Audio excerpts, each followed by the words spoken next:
Pero desde luego yo creo que hay algo crucial en esta exposición, que es casi lo último, y es que antes de que Alejandro pasara por Judea, tierra que habitó Jesús, y sus discípulos y su gente cercana, esto podemos enfocarlo de muchas maneras, ahora os explicaré cómo lo enfoco, pero antes de que pasara Alejandro con su idea de humanismo y sus ideas platónicas de inmortalidad de las almas, los judíos no tenían para nada claro que las almas fueran inmortales. Los judíos pensaban lo que dice el libro del Eclesiastés, esto es la Biblia, esto no lo digo yo. Porque los que viven saben que han de morir, pero los muertos nada saben, ni tienen más paga, porque su memoria es puesta en el olvido. También su amor, su odio y su envidia fenecieron ya, y nunca más tendrán parte en todo lo que se hace debajo del sol. Es decir, te mueres, te conviertes en polvo y te olvidan. Eso es lo que pensaban los judíos en el siglo VI antes de Cristo. Entre esa idea y esta del libro de Daniel, que dice: y muchos de los que duermen en el polvo de la tierra serán despertados, unos para vida eterna y otros para vergüenza y confusión perpetua. Los sabios resplandecerán con el resplandor del firmamento, y los que enseñan la justicia a la multitud como las estrellas a perpetua eternidad. Es decir, los buenos tienen una paga buena y los malos, no se menciona, pero van al infierno, desaparecen. Entre esos dos puntos de vista pasó algo, y lo que pasó fue Alejandro por Judea, llevando las ideas del platonismo a todo el mundo, la inmortalidad de las almas.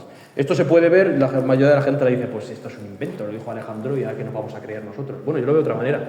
Quizá Alejandro fuera un enviado, en ese sentido. Quizá Alejandro fuera una figura puesta por Dios en la historia para hacer ver a los hombres que existe la inmortalidad de las almas. Porque el mensaje de Jesús arraiga en su sociedad, porque la gente cree en la inmortalidad del alma, sino que no tiene sentido el mensaje de Jesús. Y hacía 300 años antes de Jesús, la gente eso no lo creía, ni lo tenía para nada claro. Para acabar, quiero remarcaros que Alejandro es la única persona no religiosa, no ligada con la religión, que aparece en el Talmud, que aparece en la Biblia y aparece en el Corán. Y siempre en maneras beneficiosas, o sea, halagándolo. El Talmud, el libro de los judíos, cuenta algo que no se sabe si es histórico o es una leyenda, pero dice: cuando los samaritanos pidieron permiso a Alejandro, que estaba pasando por allí en ese momento, para destruir el templo de Jerusalén, es decir, de sus enemigos, los judíos, Simón, el sumo sacerdote, vistiendo sus ropas sacerdotales, salió a su encuentro con un grupo de ancianos. Cuando Alejandro vio a Simón, descendió de su carro y se inclinó ante él. Sus generales le preguntaron: ¿por qué te inclinas ante este judío? Alejandro respondió: la imagen de este hombre se me ha aparecido en sueños antes de cada batalla y siempre he vencido. Entonces Alejandro le preguntó a Simón que qué quería, y Simón le suplicó que no destruyera el templo. Y Alejandro aceptó. En agradecimiento, los judíos decretaron que todo niño nacido ese año llevara el nombre de Alejandro. Pero es que la Biblia también habla de Alejandro. Y el libro de Daniel habla en manera figurada, pero el libro de los Macabeos habla de manera clara y dice: Alejandro de Macedonia, hijo de Filipo, partió del país de los Kitim, un nombre para llamar a los paganos, también los llamaban así a los romanos, y después de derrotar a Darío, rey de los persas y de los medos, reinó en lugar de él. Libró muchas batallas, conquistó plazas fuertes y avanzó hasta los confines del mundo, y la tierra enmudeció en su presencia. Eso es palabra de Dios, ¿eh? Eso es la Biblia. Y el Corán cuenta una historia extrañísima en la que Alejandro es el benefactor de la humanidad y pone un muro entre los buenos y los malos que van a ver a ustedes aquí. Luego siguió Alejandro otro camino hasta que llegó a un lugar donde el sol llegó a un valle entre dos montañas, donde encontró a un pueblo que apenas comprendía una palabra. Dijeron: oh Dul-Qarnain, es como llaman a Alejandro en el Corán, porque Dul-Qarnain en árabe significa el de los dos cuernos. ¿Se acuerdan ustedes de los cuernos de Amón, del dios carnero? Oh Dul-Qarnain, Gog y Magog, dos ciudades, están sembrando corrupción en la tierra. ¿Podemos darte un tributo para que construyas una barrera entre nosotros, buenos, y ellos, malos? Respondió: ayudadme y construiré entre vosotros y ellos una sólida muralla. Traedme bloques de hierro. Luego, cuando los convirtió en fuego, añadió: traedme cobre fundido para verterlo sobre él. Y así Gog y Magog no pudieron escalarla ni horadarla. Dijo: esto es misericordia de mi Señor, de Allah, en el Corán pone, de Dios. Pero cuando se cumpla la promesa de mi Señor, la destruirá, la barrera, porque la promesa de mi Señor es verdadera. Es decir, se le plantea como una especie de héroe que separa los buenos de los malos y que hace que los buenos vivan en paz. Una leyenda absolutamente, es decir, no pasó, pero refleja muy a las claras la imagen positiva que Alejandro iba dejando entre los vencidos, que es algo impresionante, impresionante. Y Alejandro, para acabar, muere como hemos dicho, a la edad de 32 años, casi a punto de cumplir 33, en Babilonia, un día, dicen, tórrido, extremadamente caluroso de junio del año 323, el 10 de junio exactamente, y se dice que cuando murió, todos los persas, los enemigos, los vencidos, se raparon las cabezas en muestra de duelo y de dolor, porque no iban a encontrar un rey como lo habían encontrado en Alejandro. Además se dice que Sisigambis, ¿se acuerdan ustedes? La madre de Darío, aquella madre anciana que se equivocó y se postró delante de otra persona. Dicen que Sisigambis, que además no lo he contado, pero adoptó a Alejandro también como hijo, igual que aquella mujer que encontró en Turquía, que lo adoptó como hijo y que lo amó incluso más que a su propio hijo derrotado, al hombre que había derrotado y que había causado la muerte de su hijo. Dicen que cuando Alejandro murió, ella se retiró al harén de su hijo ya muerto, de su hijo Darío, y se quedó mirando una pared y que se entró en una especie de huelga de hambre y que apenas 5 días después murió, entre sollozos, sin querer salir ni comer ni beber, lamentando la muerte de Alejandro. Alejandro ha sido, y ya está, con eso acabo, Alejandro ha sido la persona, yo creo que a más hombres grandes ha inspirado. De hecho, el gran Julio César, tenía un trabajo en Hispania, un trabajo simple, bueno, digamos que era un trabajo administrativo, un carguillo. Tenía un carguillo en el sur de España y dicen que una vez se fue de excursión, podríamos decir, a Cádiz, ¿vale? Eso es real, eso es una historia real. Fue a Cádiz porque en Cádiz había un templo del dios Melcar para ofrecer sacrificios. Y dicen que allí en Cádiz, en la puerta de aquel templo, había una figura de Alejandro Magno. Había una estatua de Alejandro Magno, que murió, como digo, con 32 años. Y que cuando Julio César se plantó en Cádiz, en nuestra Cádiz, ante la figura de Alejandro Magno, dicen que rompió a llorar inconsolablemente. Y que sus hombres, los que iban con él, dicen: ¿qué te pasa, Julio? ¿Por qué lloras? ¿Qué pasa? ¿Es Alejandro? ¿No? ¿Qué te pasa delante de Alejandro, de la efigie de Alejandro? Dijo: ¿no os parece digno de pensar que Alejandro, con mi edad, con 30 años, hubiera conquistado tantos pueblos y gobernara sobre tantas etnias y sobre tantos reinos, y yo, a la edad que tengo, que es la misma que la suya, todavía no haya hecho nada digno de memoria? Y a partir de ese momento él abandonó su trabajo, ese carguillo que tenía en el sur de España, y fue cuando empezó a desarrollar una campaña que acabó en la conquista de las Galias y que lo llevó a la fama eterna. Eso pasó con Julio y con Alejandro aquí, en Cádiz. Y para acabar diré que voy a leer un pequeño texto, y diré también que Alejandro en su gobierno luchó en contra de algo que sigue existiendo por desgracia hoy en día, que es la corrupción, ya que cuando él acabó sus conquistas se dio cuenta de que todo lo que había ido dejando detrás pues lo habían tomado unos reyezuelos, o sea, lo que siempre pasa, ¿no? El rey está lejos, vamos a aprovecharnos de lo que ha hecho, o el gobernante de turno o lo que sea. Así que cuando volvió ya de su campaña en la India, absolutamente ya destrozado de dolor porque los reyes, sus hombres, no querían continuar la conquista, dicen que ajustició, mató, o sea, ordenó matar a todos los que habían robado de las arcas públicas, a todos los que se habían llevado parte de los tributos y a unos desgraciados que habían destruido la tumba de Ciro el Grande en persa, el persa en Pasargada. Dicen que los pasó a cuchillo y mandó de nuevo reconstruir esa tumba. Era un gesto que los persas, desde luego, no olvidaron nunca, que rindieron honores ante la tumba del que era, en principio, su enemigo. Y yo voy a acabar simplemente con un texto de un filólogo español, cordobés, para más señas, que se llama Bernardo Subirón, y que trató el tema de Alejandro en unas charlas en unas conferencias de televisión española, hace muchos años, cuando se emitía contenido de calidad. Y dijo lo siguiente del joven macedonio, de ese apenas un adolescente. Murió, 32 años no era un adolescente, pero cuando empezó su campaña, sí, apenas un adolescente, decían los persas. En fin, se transmitieron las leyendas del conquistador rubio de Occidente, del adolescente que perdonaba a los enemigos por las casas de placer, por las tabernas, por toda Persia. Y decía este filólogo: como buena parte de los hombres, Alejandro murió sin haber cumplido su sueño más hermoso.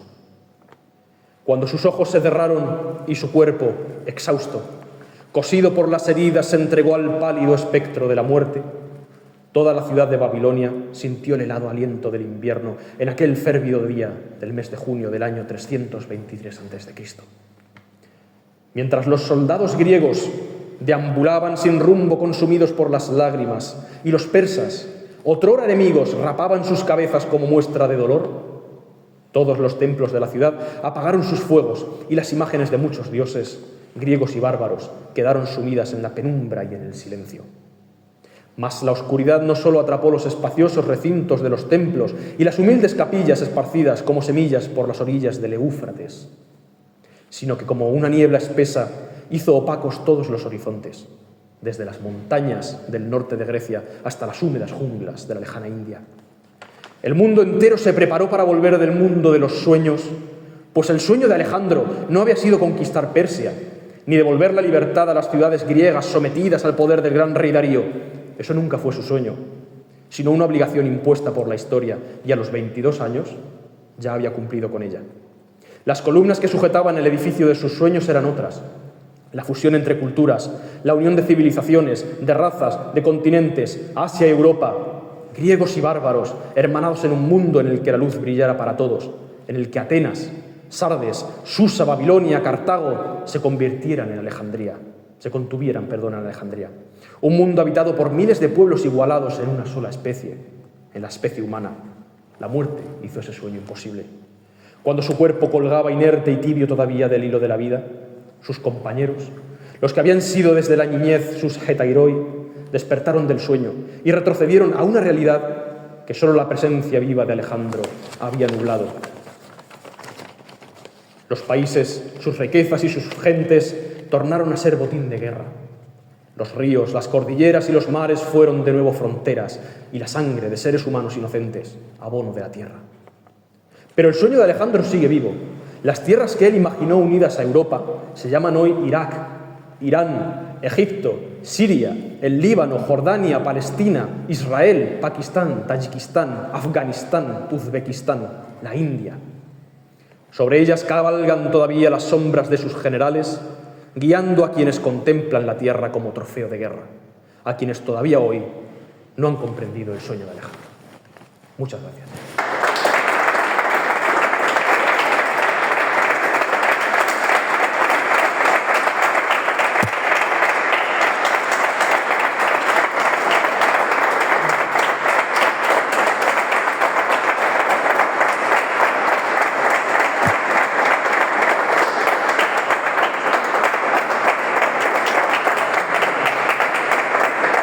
Si alguien tiene una pregunta, una duda, algo que quiera decir. Sí. No sé si has explicado, yo no tengo ni idea de eso, pero ¿tuvo Filipo hijos con la segunda esposa que tuvo algún problema Alejandro para obtener el trono? ¿O como has dicho que había estado alejado de la Casa Real y después fue a morir, fue nombrado rey? Digo, a ver si tuvo algún problema. Y después, ya esta es otra pregunta, porque es una opinión que yo tengo, que si hubiera, obviamente hubiera cambiado la historia de todo, ¿no? Pero si Alejandro, en vez de ir para el este, hubiera ido para el oeste, para Roma, estaría ya en ese momento, creo que estaba en la Roma que todos conocemos, la Galia, Hispania, porque la diferencia, Roma vino a España y al final nos volvimos romanos y somos civilizados. Alejandro fue a Afganistán y ahora siguen siendo todavía complejos. O sea, sí. Yo qué sé, fue grande ahí porque tenía que hacerlo Alejandro y tenía que ser un ejemplo. Pero ¿hubiera cambiado algo su grandeza el que en vez de ir a Persia, a Babilonia, que era una gran ciudad, hubiera ido, digamos, a España? ¿O incluso hubiera mejorado? En relación con esta segunda pregunta, empezaré con ella. Yo creo que, bueno, como nadie sabe cuándo va a morir, Alejandro obviamente tampoco lo sabía. En fin, él decía que prefería vivir una vida corta como su héroe Aquiles, que vivir una vida larga en un palacio y morir de gota. En fin, pero yo creo que los planes de Alejandro, cuando él estuvo a punto de morir, si no hubiese muerto, eran primero volver hacia Occidente, porque realmente se había acabado Oriente. O sea, el mapa que hemos visto, en ese mapa, él había llegado a la India, que ya después no había nada. Estaba el mar, el océano exterior. Por lo tanto, dicen muchos que sus planes quizá serían, estaba en Babilonia cuando murió, sería circunnavegar la península arábiga y volver hacia Occidente, ver cómo estaba Alejandría, y conquistar Cartago, que estaba en Túnez, y conquistar Roma, que en ese momento no era gran cosa, pero bueno, podíamos conquistarla. Y quizá llegar hasta las columnas de Hércules, a Cádiz, y quién sabe a dónde después. El mundo hubiera cambiado mucho. Hubiera cambiado mucho si sus hombres no se hubieran plantado en la India y él hubiese seguido con toda seguridad, creo yo, hasta China y hasta quizá Japón. Y hubiera cambiado también si hubiese ido hacia el oeste, si no hubiese muerto tan pronto. Obviamente, claro. De todas maneras, Roma siempre lo tuvo como un ejemplo. O sea, todos los romanos tenían un complejo de Alejandro. Ellos querían ser Alejandro y para cualquier romano Alejandro era lo más que, a lo que se podía aspirar. Entonces, de esa manera pervivió también en el occidente. Y la primera pregunta no recuerdo... Si había tenido hijos Filipo. Sí. Sí, Alejandro no era Filipo no era la segunda esposa que tenía, era la séptima. O sea, tenía muchas esposas. ¿Y antes de Alejandro? Sí, de hecho tenía un hijo que creo recordar que era menor que Alejandro, se llamaba Filipo Arrideo, y las fuentes dicen literalmente, no quiero ofender a nadie ni que nadie se sienta ofendido, pero las fuentes dicen que era subnormal. O sea, dicen que tenía un retraso el hombre, y efectivamente cuando murió Alejandro él se quedó en el trono, un títere. Pero aparte de ese rey que tuvo, aparte de ese príncipe que tuvo Filipo con una bailarina, Tesalia, o sea, una aventura, tuvo un hijo legítimo, una hija que se llamaba Europa, con Cleopatra Eurídice, con esa segunda mujer con la que se casó. Pero cuando Alejandro abandonó Europa, todas las fuentes coinciden en que nunca miró atrás. Cuando cruzó el Esponto, Alejandro no miró atrás. Quizá en ese afán por dejar atrás, en esa huida hacia adelante, huyendo de las tragedias de su casa, de su cuna, de la pelea continua entre su padre y su madre, de su familia, del infierno que él había vivido dentro de su casa. Entonces su madre, cuando Alejandro abandonó la Hélade, abandonó Grecia, mandó matar inmediatamente a la esposa de Filipo. Filipo ya había muerto, y al bebé recién nacido en su propia cuna. Entonces solamente teníamos al que era retrasado, pero bueno, ese no era un obstáculo. De hecho, con la madre de Alejandro. La madre de Alejandro coincide en todas las fuentes en que era una mujer bellísima y era una mujer muy fuerte, que tuvo que sobrevivir en un mundo de hombres comportándose como un hombre. Es decir, si hubiese hecho un hombre lo que hizo Olimpiade no sería cruel, pero es verdad, a ver, no quiero sonar aquí progre, ¿sabes? Pero es verdad, lo hizo ella, que era una reina, y por eso es más cruel. En fin, lo que pasó es que cuando Alejandro ya murió, uno de los hombres de Alejandro, ese Casandro, el que hemos visto reprochándole que a qué hemos venido aquí, si hemos venido aquí a ser amigos de los bárbaros o qué, ese hombre mandó matar a la madre de Alejandro. Y mandó matar al hijo que Alejandro había tenido con Roxana, con la afgana, que se llamaba Alejandro también. Mandó matar a su esposa Roxana y mandó matar al hijo, los mató. Pero cuando los soldados de Alejandro se plantaron delante de la madre de Alejandro, de Olimpiade, ella les dijo que cómo se atrevían siquiera a mirar a la cara a la madre del hombre que los había llevado hasta la India. Y los 200 soldados que habían mandado Casandro se dieron la vuelta y la dejaron sin matarla.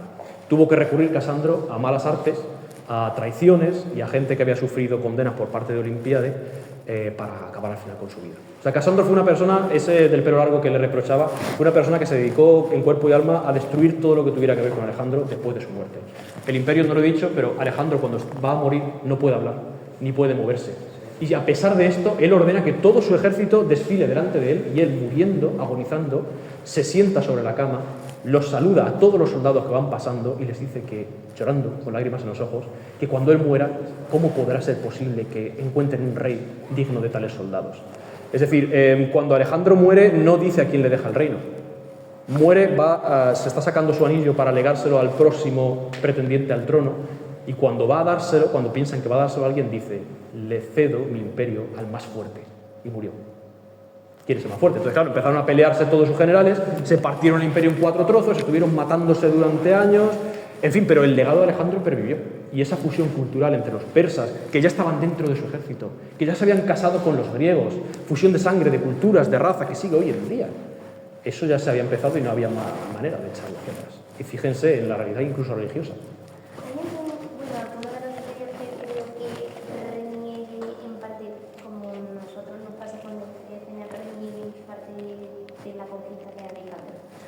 Sí, es raro, porque es verdad que es curioso que es uno de los pocos ejemplos de triunfadores, de conquistadores, que ha dejado leyendas positivas. Por ejemplo, Ricardo Corazón de León, para nosotros es un héroe, pero en fin, en la Edad Media las madres árabes asustaban a sus hijos con Ricardo Corazón de León. En fin, siempre está esa dualidad. Mehmed II, que hizo que cayera Constantinopla, para nosotros es un monstruo, para los turcos es un héroe. Alejandro suele ser un héroe en todas las leyendas, incluso de los persas, que se inventaron una leyenda para decir que Alejandro nació en Persia. O sea, que era griego por casualidad, pero que él era de los suyos. O sea, lo tomaron como propio. Sin embargo, hoy, por desgracia, en Irán se intenta combatir mucho a Alejandro, porque, en fin, están los sucesores de Jomeini, todo lo que tenga que ver con Occidente es malo. Entonces, Alejandro el Macedonio vino aquí y destruyó y no sé qué. No fue así. De hecho, rindió honores en la tumba de Ciro, un personaje que los ayatolás odian, porque todo lo que sean líderes locales lo intentan cortar. Entonces, Irán hoy en día es verdad que intenta renegar e intenta inculcar eso en los iraníes, pero al fin y al cabo va en contra de la historia. Acá es por su propio peso, yo creo. Si alguien tiene alguna pregunta más, un comentario, algo. Cleopatra viene de Alejandro. Viene de Alejandro. El Cleopatra, la famosa. Viene de los Ptolomeos, que eran uno de los generales de... Exactamente, exactamente. Cleopatra, o sea, la hermana de Alejandro, su hermana de sangre, se llamaba Cleopatra, que no lo hemos dicho, pero fue una mujer muy importante también en su vida. O sea, al padre de Alejandro lo apuñalan en la boda de su hija. O sea, es fuerte la escena, ¿eh? Entonces, esta Cleopatra fue la que dio el nombre a las futuras Cleopatras y a la Cleopatra que conocemos, que no era una egipcia, morena, exótica, era una griega. Era descendiente de los griegos. A ver si esa imagen de Cleopatra entre tigres, y eso es irreal completamente. Incluso la han puesto negra en Netflix, pero bueno, eso no merece comentario ninguno. Eso cualquiera. Eso, en fin, sí. Que Escipión el africano admiraba muchísimo a Alejandro, y no solo eso, sino que en la batalla definitiva, en la Segunda Guerra Pública, creo que la batalla de Sama, emula la batalla de Gaugamela para ganar a Cartago, ya con lo que domina el Mediterráneo. A raíz de eso, no sé si Roma se sentía un poco heredera del imperio de Alejandro, que ella era la república, pero si luego sería igual que nosotros, el imperio español refleja a Roma, si Roma se sentía heredera del imperio de Alejandro, y luego quitando evidentemente los trozos egipcios que venían de la Alejandro. Efectivamente, sí. Roma se sintió, yo creo que fue en primer momento cuando entró en contacto con Egipto, o quizás, no, primero cuando entró en contacto con Grecia, obviamente, cuando conquistó Macedonia, cuando conquistó Grecia y conoció la figura, y después cuando conquistó parte de los reinos de Alejandro, el reino de los Ptolomeos de Egipto, el reino, en fin, de los que estaban, el Seleucida, en fin, toda esa zona.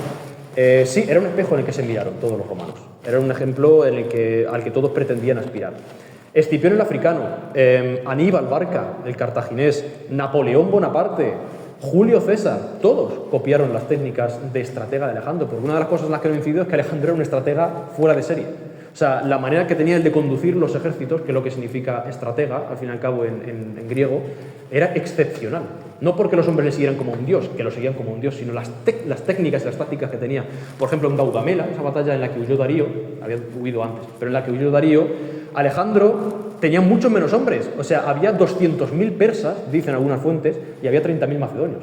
O sea, si hacemos cuentas, ¿a cuántos persas tengo que matar para ganar? Entonces, no puedo hacer una batalla a campo abierto, a matar los persas, sino que necesito mi inteligencia, mi táctica. Y Alejandro dijo, yo, con mis getairoi, me voy a ir a tomar por saco a cabalgar allí, para que cuando me vea el rey persa cabalgando y yéndome, me persiga. Y en ese momento deja un hueco en la fila del ejército enemigo y mi caballería se mete y lo destroza. Era un momento en el que los ejércitos necesitaban la inteligencia. Hoy solamente necesitas tener armas más poderosas. En fin, lanzas una bomba y ya está. En ese momento morían muchos menos civiles, morían muchas menos personas. Es verdad que los soldados tenían que tener el arrojo y la sangre fría para clavarle un puñal en el estómago al enemigo mientras le miraban a los ojos, pero es verdad que no es lo que veis hoy en día. Ves una lucecita, una bomba cayendo allí, pero no eres consciente del sufrimiento que causa. Sí, sí. De hecho, el ejemplo perfecto es Julio. Fíjate lo que le pasó cuando vino aquí a Cádiz.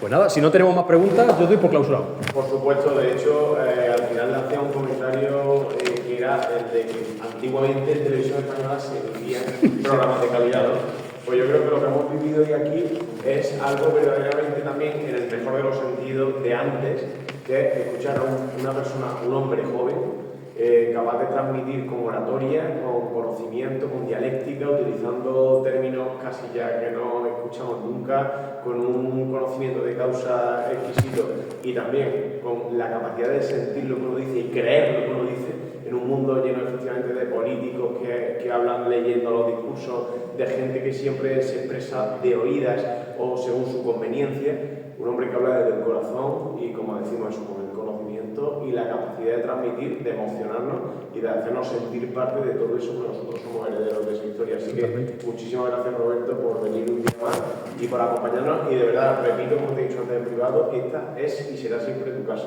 Así que gracias. El placer es mío.